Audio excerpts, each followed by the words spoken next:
जय श्री गणेश दोस्तों। हमारी आज की कहानी का नाम है साथ। कहानी अच्छी लगे तो प्लीज चैनल को सब्सक्राइब कर लीजिएगा। अब शुरू करते हैं कहानी। रवि थका हुआ ऑफिस से आया, सोफे पर बैठ गया। ज्यादातर दरवाजा खुला ही रहता है घर का। रात में ही ताला लगता है। पत्नी रीमा से पानी मांगा ही था तो देखा 2-3 आवाज के बाद भी रीमा आई नहीं। फिर अंदर कमरे में गया तो देखा पत्नी 3 साल के बेटे विशु के ठंडे पानी की पट्टी रख रही थी और रोती जा रही थी। रवि घबरा गया। जल्दी से बेड पर बैठे बेटे का हाथ और माथा देखा। बुखार से तप रहा था। तुमने फोन पर बताया क्यों नहीं कि विशु की तबीयत खराब है? कितनी तेज बुखार है इसे तो। बता देती तो जल्दी आ जाता। तब ज्यादा तेज नहीं था बुखार, मुझे लगा दवाई दे दूंगी ठीक हो जाएगा। पर इतनी देर हो गई, कम ही नहीं हो रहा। तुम्हें पिछली बार बता दिया था तो कैसे घबराते हुए आए थे। रास्ते में बारिश में बाइक फिसल गई थी। तुम्हें कितनी चोट आई थी। बस इसलिए परेशान नहीं करना चाहती थी। इतना बोलते हुए रीमा रोने लगी। अरे यार, तुम भी सच में पागल हो। चलो जल्दी, नहीं तो डॉक्टर नहीं मिलेगा। बाहर बारिश बहुत है। मेरा रेनकोट से विशु को ढक दो। बिना पानी पिए जल्दी से रवि ने बाइक बढ़ाई। डॉक्टर के यहाँ आए। नंबर लगवाया। वायरल फीवर बताया डॉक्टर ने और दवाई लिख दी। घर आए बेटे को दवाई दी। थोड़ा खाना खिलाने की कोशिश की। विशु ने उल्टी कर दी। रवि घबरा गया। तुरंत बेटे को साफ किया। उसे उल्टी की दवाई दे। गोली लेकर घुमाता रहा। रीमा ने खाना लगाया। हाथ के इशारे से रवि ने खाना खाने से मना कर दिया।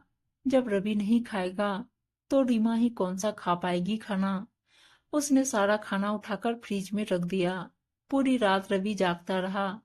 विशु का बुखार चेक करता रहा। सुबह उठकर चाय पीकर ऑफिस जाने लगा तो रीमा ने कहा, कुछ खा तो लो। रात में भी नहीं खाया। मन नहीं हो रहा खाने का। तुम्हें तो पता है, विशु बीमार हो जाता है तो मेरी आधी जान निकल जाती है। जब ये ठीक हो जाए, थोड़ा खेलने लगे, कुछ खा ले तो फोन कर देना, मैं ऑफिस में कुछ खा लूंगा। फिर इतना कहकर अपनी कर्म भूमि की ओर रवाना हो गया रवि। ऐसे ही कई किस्से हुए। रीमा कहती, अपने लिए अब की बार कपड़े ले लो।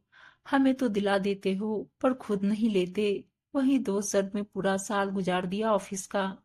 तुम्हें और बच्चों को कपड़े दिलाता हूँ तो तुम लोगों के चेहरे की खुशी देखकर ही मन खुश हो जाता है। तुम लोग सुंदर लगोगे तो तुम्हारे साथ चलता हुआ मैं भी अच्छा ही लगूंगा। रवि मजाकिया अंदाज में हर बार यही कहता। जानती हूँ मैं, पापा जी मम्मी जी को पैसे भेजने होंगे गांव में। ऊपर से विशु की इतनी महंगी फीस, घर का खर्चा, इसलिए नहीं लेते तुम अपने लिए कुछ। और ये मुंह पे 24 घंटे तंबाकू दबाए रहते हो, उसका क्या? मैंने कितनी बार कहा है, मत खाया करो इस जहर को। मैं तुम्हें खोना नहीं चाहती। सुना है पहले तो नहीं खाते थे। बोलते हुए रीमा भावुक हो गई। अरे यार, अब अपना मूड मत खराब करो। कुछ खा पी लो। ठीक है, कल से नहीं खाऊंगा। देखो बच्चे कैसे उदास हो गए हैं। चलो वहां टेबल पर बैठ जाओ, कुछ लेकर आता हूँ। वैसे आज तक रवि का कल कभी आया नहीं। अब बेचारा रवि क्या बताए रीमा को कि ये तंबाकू जिंदगी की जिम्मेदारियों से कुछ समय के लिए राहत देती है। कभी बच्चों की फीस की, ऑफिस के काम की, गांव में अम्मा बाबूजी की याद की, पत्नी के लिए किए गए हार के वादे की। जब ये सब बातें दिमाग में आती है तो बस ये तंबाकू याद आती है। ऐसा लगता है ये सारी समस्या हल कर देगी, दूसरा साथी लगती है। पर ये तो बस 2 पल का सुकून है। जिंदगी की समस्याएं ये हल कर लेती तो दुनिया का हर आदमी, बच्चा, औरत इसी का आदी हो जाता। सच में ये पुरुष अपने घर परिवार को खुश करने के लिए कितनी मेहनत करता है। वो हम औरतों की तरह अपना मन हल्का करने के लिए रो भी नहीं सकता, क्योंकि मर्द आंसू बहाएगा तो ये समाज उसका मजाक बनाता है। कैसे औरतों की तरह आंसू बहा रहा है, यही तो कहती है दुनिया। कई बार इस पुरुष की परेशानी कोई नहीं समझ पाता, यहाँ तक कि उसकी जीवन संगनी भी नहीं। जीवन से, जिंदगी की परेशानियों से हार जाता है और मौत को गले लगा लेता है। कितने ही केस ऐसे रोज अखबारों में पढ़ने को मिल जाते हैं। मानते हैं हर आदमी। रवि की तरह जिम्मेदारी नहीं निभाते, पर अपवाद हर जगह है। ज्यादातर आपको रवि जैसे पुरुष ही दिखेंगे समाज में। पुरुष भी रोता है, भावुक होता है। वो भी हर दिन नए कपड़े पहन बुलेट पर घूमना चाहता है।